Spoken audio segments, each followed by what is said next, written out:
Ребята, расскажите про концерты. История у группы не маленькая, наверное, уже как-то где-то покатались, как-то где-то повыступали. Ну, вот концертами у нас Паша занимается, вот пусть расскажет.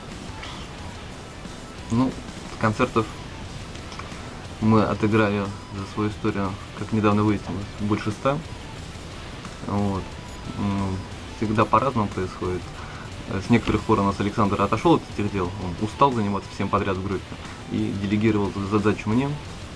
Вот, и вот последние где-то 3 года я этим занимаюсь. По России и СНГ я этим занимаюсь. Александр все-таки остался Европу, как самая жирная и вкусная. На самом деле я просто языком не владею, поэтому... Не одним из европейских. Да и русским не очень. Не, ну получается. Получается? Ну, спасибо. Вот. По России ситуация такая, что всегда с кровью и потом все мероприятия, которые происходят, они даются. Потому что условия либо какие-то кощунственные. Потому что организаторы так же, как лейблы, наверное. Вот мы вам даем площадку, а вы всю рекламу делаете сами, да. Слушателей своих тоже из Питера привозите, Частенько. Не, ну ладно, если примерно так, да. бывает так, что они говорят, вот вам площадка, вы нам за это 10 тысяч и делайте там, что хотите. Вот это вообще шикарный подход. А тебе еще надо доехать, там поспать, поесть. И ты такой, ну как, куда? Я же тоже хочу кушать. Вот, поэтому, есть люди, которые, скажем так, более-менее вменяемые, да, с которыми получилось наладить сотрудничество, там, допустим, здесь в Москве, последние 2 года все-таки частенько сюда заглядываем. Чудесная площадка в Новгороде, там один единственный клуб «Железный папа», супер вменяемые условия, супер вменяемые люди, всегда готовы к сотрудничеству. То есть там ситуация такая, что дату не найти. То есть ты звонишь, пишешь, и они говорят, все забито уже на полгода вперед. Вот. Поэтому, везде по-разному. География по России очень невелика у нас, то есть мы так вот по северу немного покатались, Петрозаводск, Псков, Новгород, вот Москва, Воронеж, в Рыбинске вот недавно совсем были, зимой, в декабре. Вот, и Воронеж с Липецком зацепили так чуть-чуть. Ну, Рыбинск, кстати, хороший город, там много-много команд. Рыбинск это как бы уникальное место. У нас есть, на мой взгляд, 2 уникальных города. Это Набережные Челны и Рыбинск. Вот, собственно, с представителями этих городов мы уже общались. Вот из Набережных Челнов Андрей Лосев из Волконоса, да, он нам, собственно, и сказал, что, говорит, наверное, это, то есть, наша популярность отчасти виновата, что так много музыкантов молодых появилось, которые хотят и делают.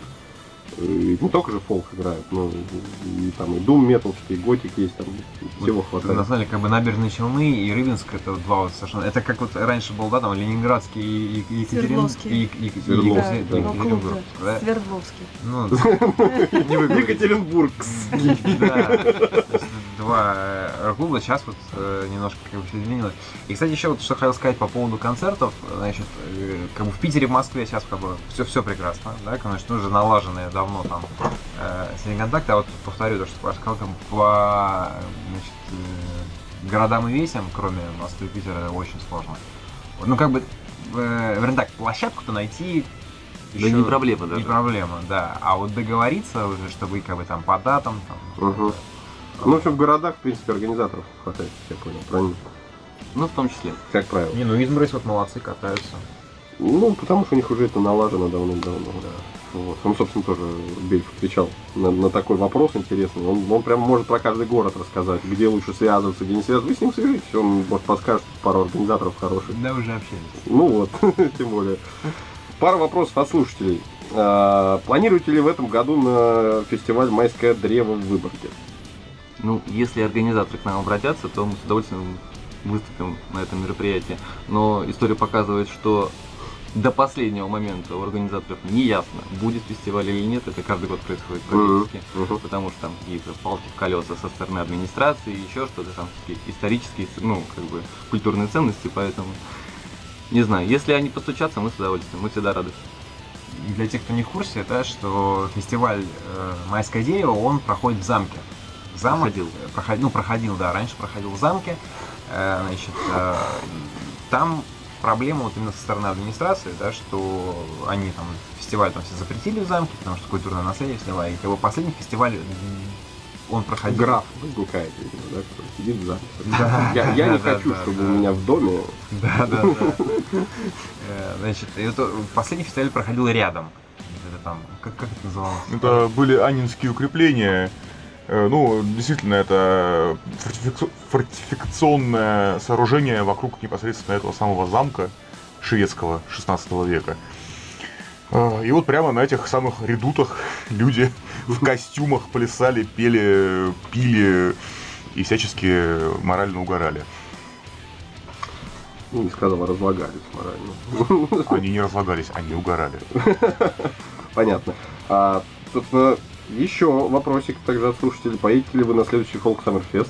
Ну, ситуация такая же совершенно, да, то есть пока никакой информации нет, предложения не было, но если Ждем нам предложения от обратятся, мы с организаторов. удовольствием, потому что фестиваль классный, нам нравится. Мы там уже 2 года мы там играли. Помню, в том году даже я вас застал. Очень интересно. Когда вы планируете выступление в городе Псков? Ну, как я уже сказал, да, с боем всегда даются эти мероприятия. Вот, стараемся. Надеюсь, что в конце, может быть, весны мы доедем до Пскова в этом году. Отлично. Ну и в заключении этого вопроса большого давайте послушаем песню «Аконит».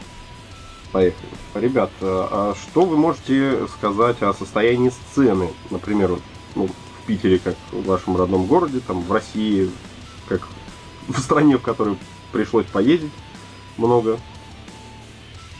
Я хочу ответить на этот вопрос. Конкретно касаемо Питера. Хочу сказать, что у нас в Питере действительно тоже очень много команд, играющих фолк-музыку. Но хотелось бы, наверное, особо отметить наших друзей. У нас есть замечательная группа в Санкт-Петербурге Харли Маквин. Очень советую послушать тем, кто не слышал. Вот, ребята озорные, веселые, они играют, ну, скажем так, как вот я их слышу, фолк-панк. У них есть и кантри, и фолк, и панк, и металла, конечно, еще пока нет, но я думаю, что поработаем мы вместе над этим. До примочек не добрались. Нет, ну просто у ребят своя фишка, на самом деле они молодцы. Вот, и с нами вот ездит наш друг Евгений Шутов, он гитарист группы Харли Маквин, и он нам помогает со звуком на сцене.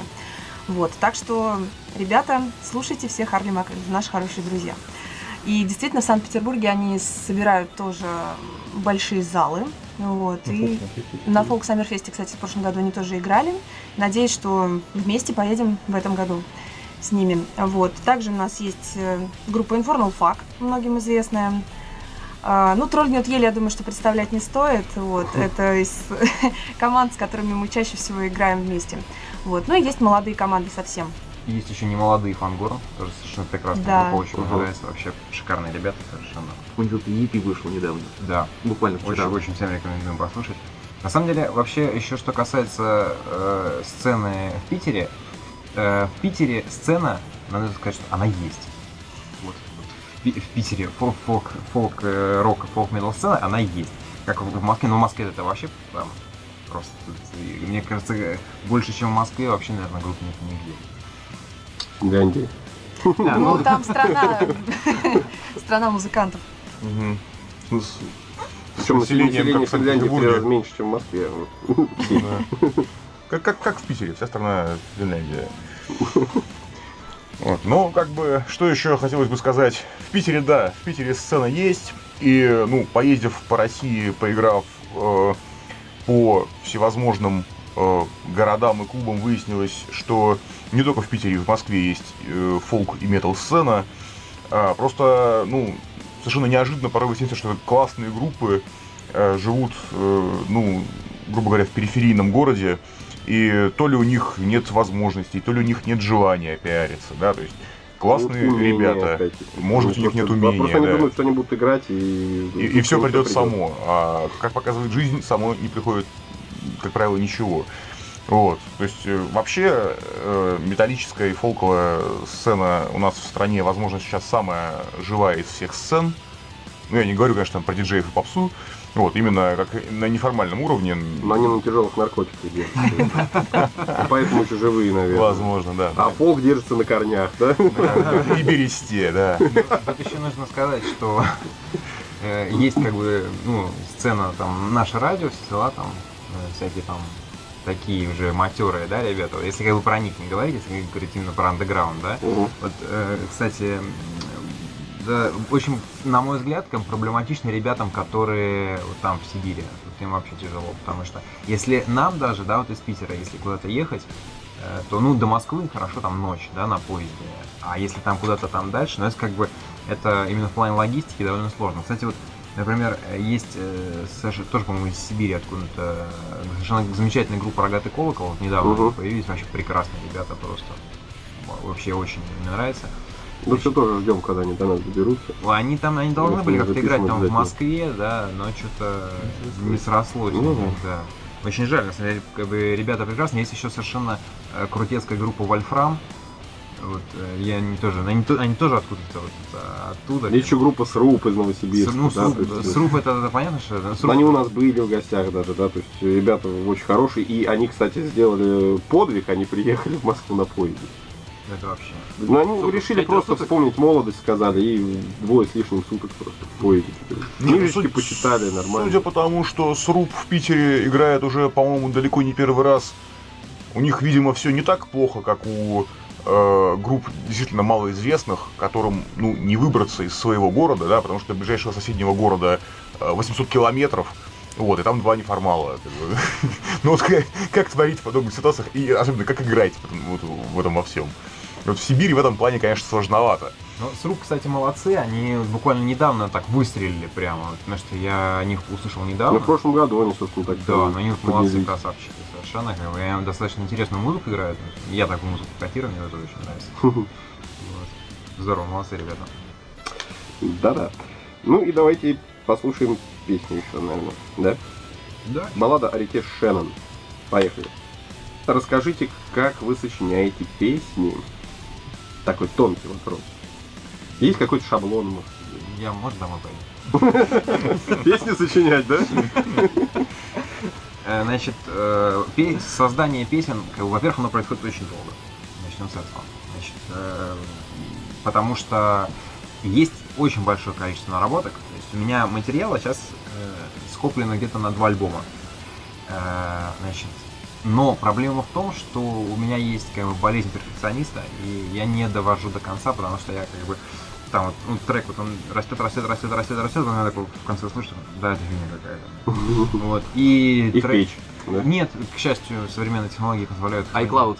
да, хранить большие объемы информации.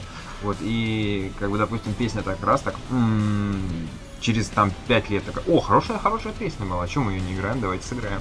Вот. А песня как бы пишется так, что, значит, я занимаюсь всей метальной частью, то есть база барабанной гитары, там, ну именно вот как бы аранжировка. Ну не то, что аранжировка мы все вместе делаем, я имею в виду, что вот накидываю как бы базу, да, вот, а там вокальные, флейтовые и скрипичные, тут девчонки у нас занимаются, Света наша скрипачка и Валя Колесная. Вот, а именно как бы по металлу это за мной все. Вот, ну как бы, значит, песни долго пишутся, потому что каждая песня это как ребенок. Вот, по 9 месяцев. По 9 месяцев, да, каждую.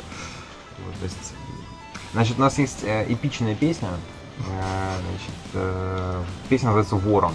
Значит, она у нас была записана в 2014 году, да?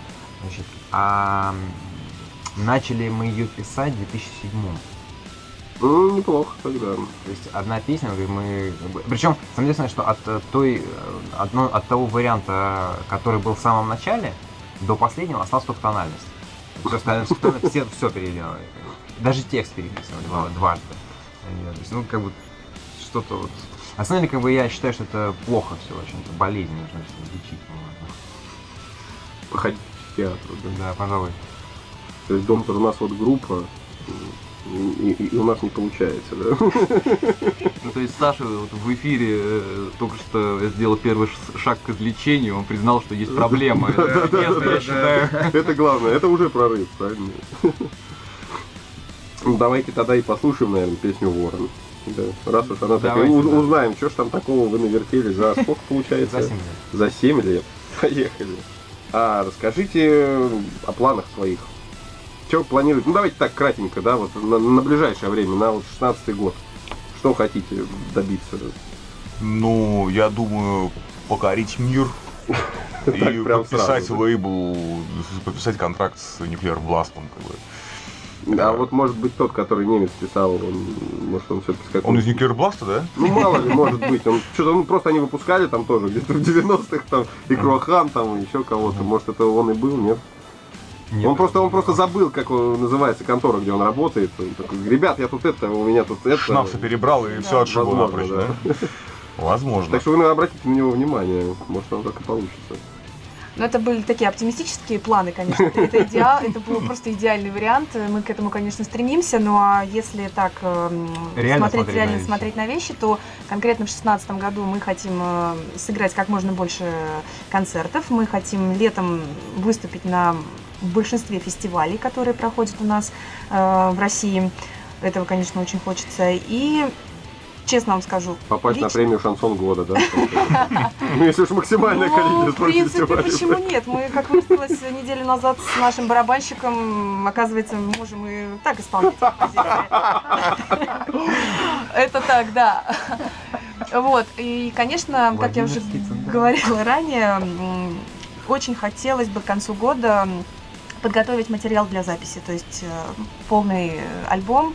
Вот даже если мы не успеем в этом году его записать, то, конечно, стремимся его уже вот подготовить для записи. Это такой вот план минимальный. Ну, Но я в свое оправдание могу сказать, что там половина материала на альбом готова уже. уже хорошо. Уже готова. Теперь главное все-таки сходить к психологу, чтобы он наконец дописался, и вторая половина была сочинена. Нет, теперь главное удержаться, как бы эти песни не выкинуть в печку. Нет, чтобы они все-таки дожили, да. Саш, прием мы оплатим тебе, если что. Не, ну, с другой стороны, может быть, даже если эти выкинуть, то потом поискать, там, что 5 лет назад было выкинуто, достать и сказать, о, так это же крутой материал, вот же готов альбом уже практически, и пойти просто в студию записать. Правильно? Ну а по поводу, вот, были озвучены планы сыграть на максимальном количестве фестов. Действительно, очень хочется сыграть на максимальном количестве фестов, потому что вот вопросы из серии, а когда вы приедете в город Н, валятся отовсюду, а приехать в город Н зачастую очень сложно, а фесты, они чем прекрасны, потому что люди из городов Н приезжают все в точку F, как бы из пункта А в пункт Б выезжает куча автобусов, самолетов, поездов, там, мотоциклов, велосипедов, все собираются в каком-то лесу, и там классно угорают 3 дня, то есть, ну, по большому счету, для группы сейчас фестивали — это лучший способ встретиться со слушателями, ну, с заметной части нашей страны. Вот, по-моему, ты сейчас только что как раз Folk Summer Fest и описал, потому что ехать надо куда-то просто там, сумасшедшее количество времени, это в каком-то действительно лесу и так далее и тому подобное. Ну, надо И это 3 признать, дня. что не Folk Summer Fest один проходит, непонятно в каком месте в лесу. Под Питером таких фестов штуки 3, они Но не под не Питером, такие понимаешь, масштабные. это даже не под Москвой. Это даже не совсем под Владимиром, потому что от Владимира там еще 70 километров. Ну, вынужден признать, что с географической точки зрения место выбрано неплохо, потому что если бы они где-нибудь в республике Карелия на границе с Мурманской областью его решили устроить, вот это было бы плохо для всех. А так, как бы, гусь хрустальный на самом деле для всех хорошо, кроме шуток. Да, действительно, очень грамотно, потому что это, ну, достаточно близко и к Сибири, да? Нет, и к Финляндии. То есть, Где-то посередине. нормально, как бы, точка между Сибирью и Финляндией. Вполне, как бы, всем удобно доехать, нормально. Уроки географии тоже придется оплачивать. Нет, как бы, на самом деле, реально, если бы это... Там люди на машине, даже некоторые приезжают. Группы Змей Горыныч, да? Они, Группа Ускрин тоже. нет, так, да, но мы-то ехали там 1000 километров, а ребят сколько там? 2000 километров они. Ну да, или Просто даже Горыныч. больше. Из Тюмени, да? Просто ребят? Горыныч, Просто да. Горыныч. Просто, да, Да. просто Горыныч, они там из Тюмени, значит, наверное, приехали, сколько, 2000 километров, нормально. Обалдеть. А если бы это было где-нибудь, да, в Мурманской области, то Им бы было уже им уже 3000 3000 километров. километров было. Понятно. Ну, давайте песню послушаем. Аббат Джон. Поехали. Спасибо за интересные ответы, за интересные истории, за веселое настроение. В конце программы, к сожалению, да, программа к концу подходит иногда. Пожелания своим слушателям, слушателям своего радио, слушателям программы Folk-Room. Что бы хотели сказать? Дорогие слушатели, во-первых, хотим выразить вам огромную благодарность за то, что вы у нас есть, за то, что вы слушаете нашу музыку, за то, что вы ходите на наши концерты и отжигаете вместе с нами. Это действительно большой-большой заряд энергии. И, наверное, самое главное, хотелось бы пожелать, это, во-первых, чтобы вы оставались такими же бойкими, энергичными, веселыми ребятами. И, ребят, немножечко терпения для следующего вот альбома. Вот потерпите, он обязательно выйдет. Мы к этому вот идем шагами такими большими. Вот. Так что, ребят, немножко терпения, и будет новый альбом. Я еще скажу, что, ребята, вот, пожелаю вам всем ходить на концерты. Потому что Проблемы сейчас слушателей нынешних. Они не хотят, ребята, к сожалению, ходите ходить. на концерты. Потому что конкретно на слушателях, на наших держится вся сцена. Не будет слушателей, не будет сцены. Потому что играть перед пустыми залами никому не интересно. Как вот недавно мы играли на фолк елки в Питере, и Ксюша из группы Колевала сказала со сцены очень правильную фразу. Она сказала: ребята, вам нравится этот зал? Там зал опера, большой концертный зал. И люди говорят: да, нам нравится. Она говорит: ребята, это вы загнали металл в пабы. Ходите на концерты, металл должен играть на больших площадках. Поэтому я тоже повторю ее слова: ребята, ходите на концерты. Золотые слова. Ну, а я могу добавить как-то, ну, так, на злобу дня. Все самое важное от группы вам пожелали как-то, а также можно добавить, чтобы вам ходилось на концерты, желаем вам денег. Вот, потому что ситуация-то в мире нынче Да. не самая Почему не финансово ходят? стабильная. Вот, желаем вам доходов по жизни и жизни по доходам. Спасибо большое группе Вот Скрим за ответы. С вами была программа Folk Room. Услышимся в следующий четверг. Слушаем в конце песню Джей. Witnesses of Jay. Поехали. Всем пока-пока. Пока!